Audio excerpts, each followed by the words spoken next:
আজ মহানবমী উৎসবের একেবারে শেষ ধাপে আমরা এসে পৌঁছেছি, কিন্তু আবহাওয়া একেবারে শেষ ধাপে এসেই রীতিমতো খারাপ হতে চলেছে এমনই পূর্বাভাস সামনে আসছে। আর তাই আপনারা এটা ভালো করে জেনে নিন, কারণ এই শেষ দিন মজা করতে হবে। তো কি বলছে আবহাওয়া জানবো। অয়ন ঘোষাল আমাদের প্রতিনিধি রয়েছেন আমাদের সঙ্গে টেলিফোন লাইনে। অয়ন, বঙ্গোপসাগরে নিম্নচাপ শক্তি বাড়াচ্ছে বলে খবর পাওয়া যাচ্ছে, তবে কি আর ঝেঁপে বৃষ্টি? অবশ্যই তাই। আজকে সকালের যে রোদের দেখা সেটা বেলা বাড়লে ক্রমশ গায়েব হবে। বিকেলের পর থেকে আকাশ মেঘলা হতে শুরু করবে এবং আজই কলকাতা সহ সমস্ত জেলাতে বজ্রবিদ্যুৎ সহ বৃষ্টি শুরু হয়ে যাবে সন্ধ্যে থেকেই।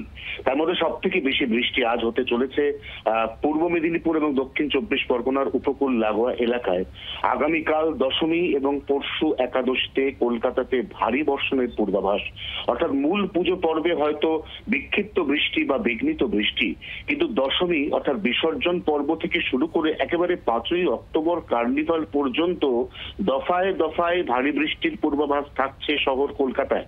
তার থেকেও যেটা গুরুত্বপূর্ণ বিষয় সেটা হচ্ছে বজ্রপাতের সতর্কতা থাকছে।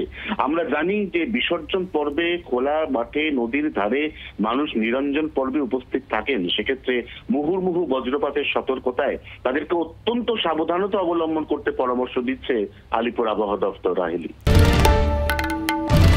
বাংলার আওয়াজ, বাঙালির আবেগ, জি 24 ঘন্টা।